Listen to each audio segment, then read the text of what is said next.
Hello my crafty tribe, this is Artsy Maddie and let's do some winter themed thrift flips. So I've done some thrift shopping, found some great items. This little crate here was only $2.99, which I thought was a great deal. I love the mixed metals on it. And I'm just gonna finish the bottom of it just to make it look a little bit better because I want to use it as a riser in my vignettes. So just to get some different layers and different heights. So I actually did a Google search, just searching up snow themed songs, and I found this hymn called Pure as Snow that I thought was really pretty and kind of antique looking. So I just got that printed out, and then I am just gluing it down with an Elmer's glue stick, just so I don't have to worry about any bubbles or anything, and just dries nice and quick for me. So once the glue was all dried, I just went in with actually an emery board and a little bit of sandpaper and just work in a downwards motion to get that nice clean edge on the paper.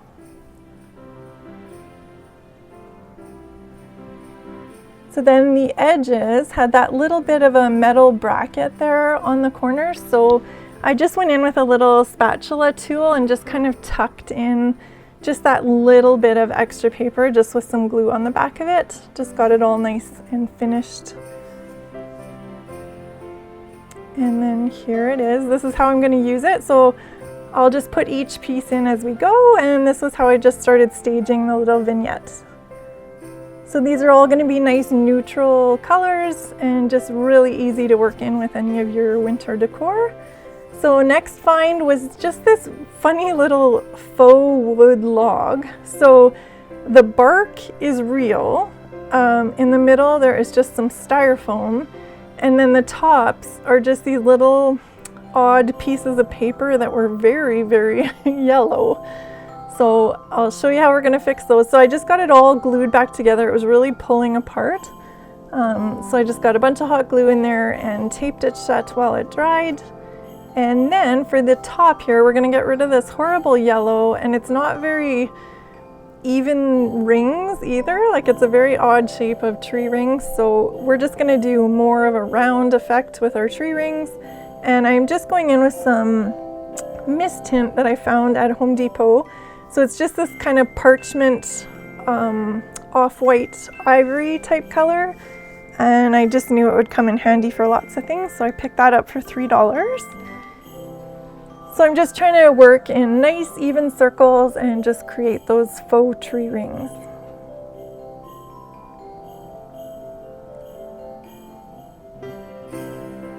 So once that was all dried, I'll just show you the other one as well. Just, although it's kind of an odd shape, like it isn't a perfect circle, and they don't have to be a perfect circle. Like if you look at actual tree rings, they're never quite perfect. So it's very forgiving, very easy to do. And then once they're dry, I just went in with some glaze and the cashmere tan color from Dollar Tree. And I just mixed those together just so it's going to be a little bit transparent. The paint, if you don't have glaze, you can just water down your paint to get it a little bit more transparent as well. But I just love the effect, the transparency that the glaze gives paint. So I use it in a lot of projects. I will have it linked in my description box if you're interested in picking some up, or just any arts and crafts store. It's just called Glaze Medium. So again, just working in very imperfect rings, super forgiving. They do not have to be perfect at all to get that wood effect. So then these little wooden words, these are from Dollar Tree as well. I just thought it would be a cute little accent to put on this little faux log. So I went over that with some white wax. This is the Bear brand from Home Depot. And then I'm just gonna wipe it off just so it kind of sits in the little corners and just gives it kind of a whitish antiqued effect. And then I'm going to tie that onto the log with just a piece of twill tape that's kind of a natural color, and then a piece of jute cord from Dollar Tree. Or jute rope, or twine, jute twine maybe is what they call it. So just did a double knot, just super simple, and then just cut off the edges nice on an angle. And that was all there is to this. Just nice and simple, just super neutral pieces to have to add into little vignettes.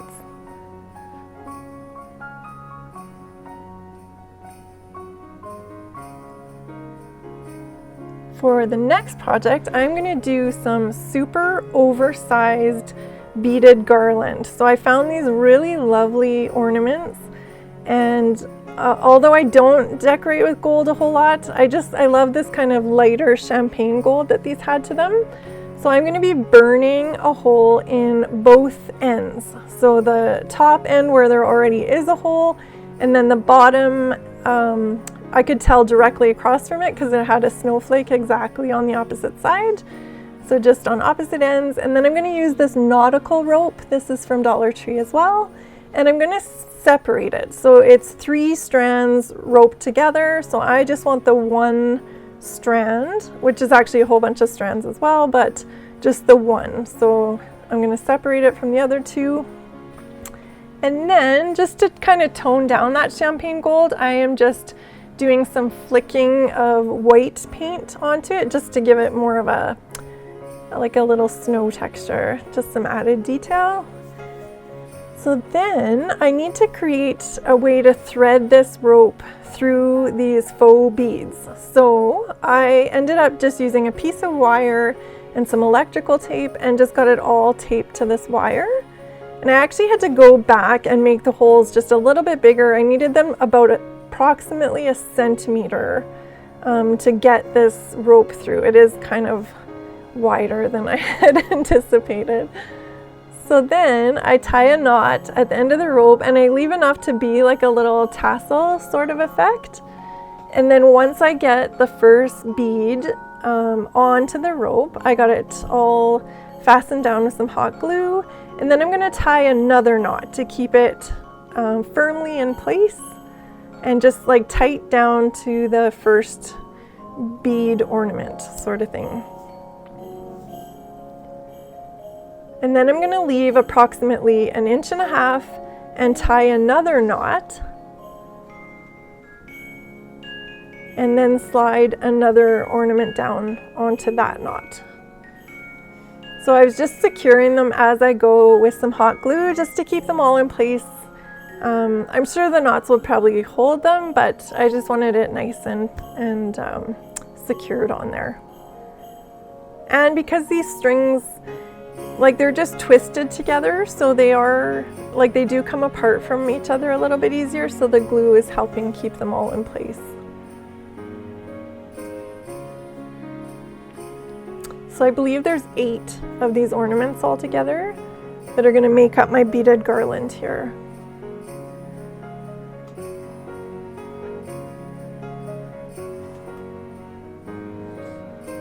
So this is the last one going on here, and then I'm going to get that secured with another knot, and then again just leave like 3 inches to be kind of a tassel effect on the end. It's like a self-made little tassel with all those different threads in the rope.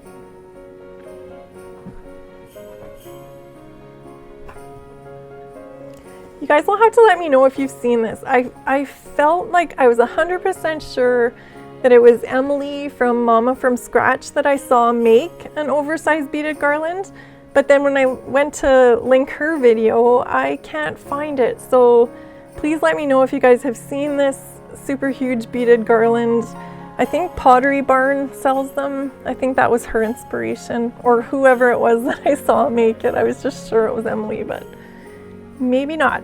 So if you've seen anyone else make this, just maybe let us know in the comments.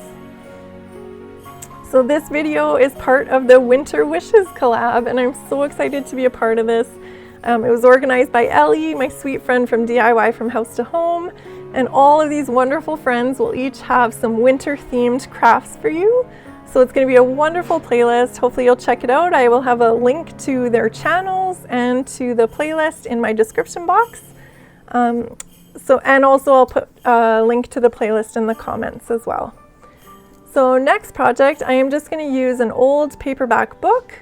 I stripped the cover off of it, and then I'm going to play around with some circle shapes. So I want to create a nice snowman shape that will fit perfectly like the height of this book. So I'm just playing around with things on my desk here that are different shaped circles.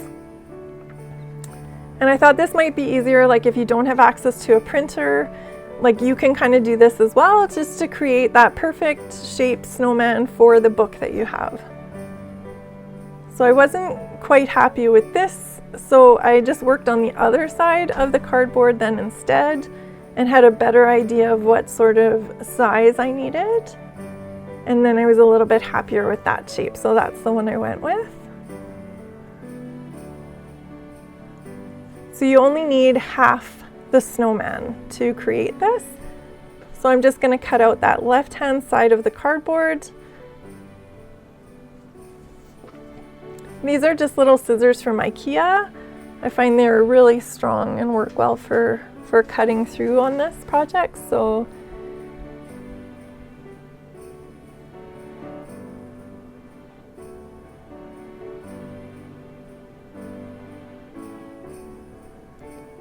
I work with about 20 pages at a time, maybe 15 to 20 pages, I would say. So I got the shape drawn out there, and I'm going to cut through about 15 to 20 pages.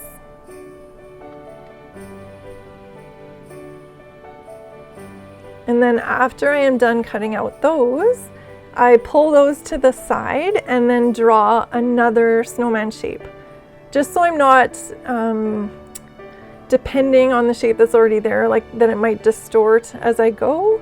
So I just use that stencil every time just to really keep a unified shape throughout.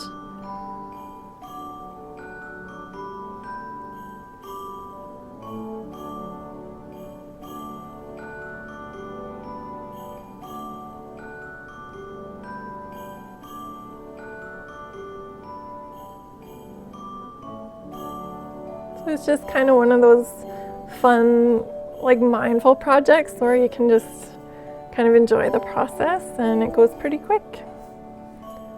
So this will be the last little bundle of 15 to 20 pages here. And then you can see that snowman starting to take shape.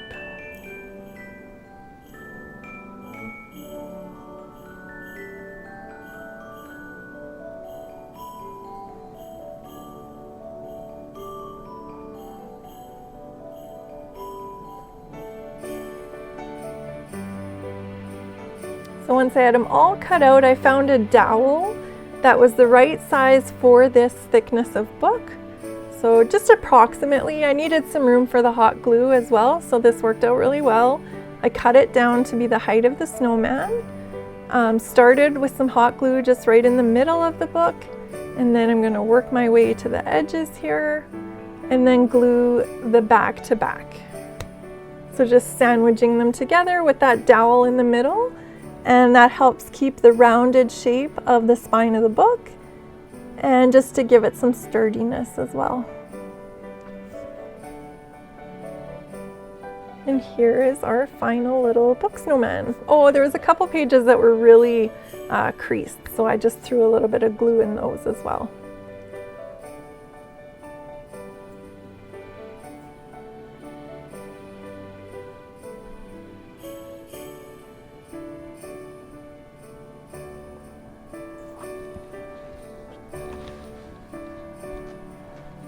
So our next project is this beautiful little baby deer that I found at the thrift store.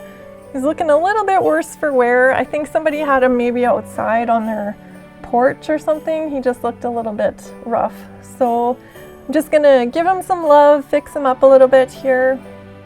So I sanded down any edges that weren't given a lot of attention to begin with, like just smoothing everything out.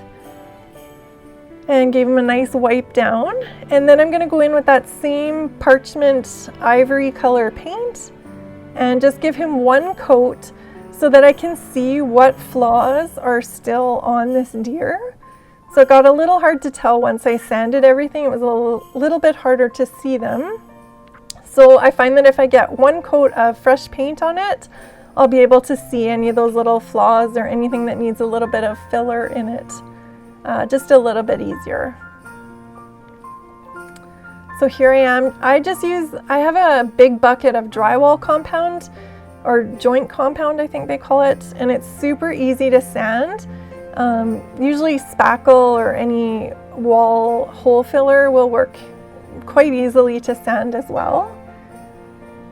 So I was generous with it, just hitting any little spot because it sands so easily. It's so easy to fix.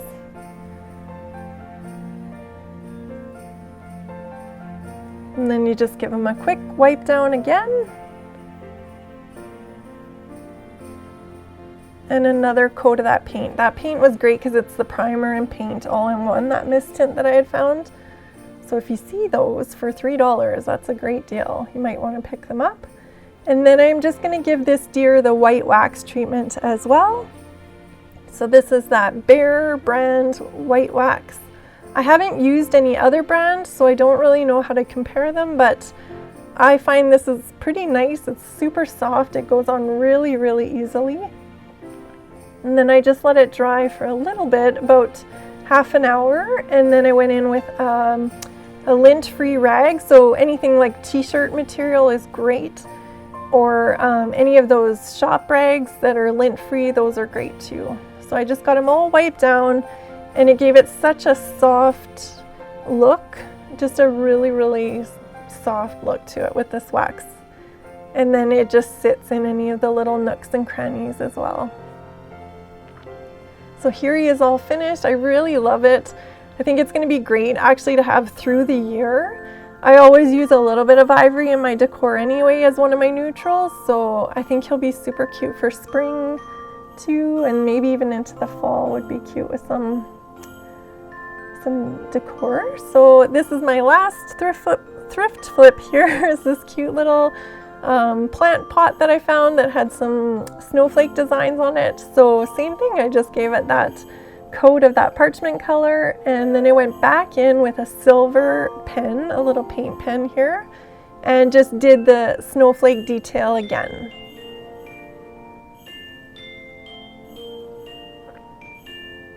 So just easy peasy, just bringing back some of those details. And then I have a super cute little paper rose vase that I had found just before, I want to say it was before Valentine's Day this year. I just thought it was so pretty. And the original price on it is $44.99. I'm not even kidding. So I think it came from a really high-end store, and I just think it's so pretty, and it worked out perfectly in this little pot. So here's everything all together, all this nice neutral winter stuff that I can use in my decor. So hopefully some of this inspires you guys to do some thrift flipping and save some of those projects, some of those undesirables at the thrift store that just need a little bit of love. So just that reminder that I will have a link to this wonderful playlist in my description box as well as the comments. Be sure to check out all of these talented ladies. They're such great friends, and I would love for you to check out their channels and their videos as well. If you are not part of my crafty tribe, I hope you'll consider it. It's free to join. You just hit that subscribe button there on your screen. And there's also a notification bell that YouTube will let you know when I upload a new video. I don't have a regular posting schedule yet, so that is a great way to keep on top of any of my new videos. And once again, I just want to thank you so much for watching and taking this time out of your day to craft with me. And hopefully we'll talk to you soon in the next video. Have a great week.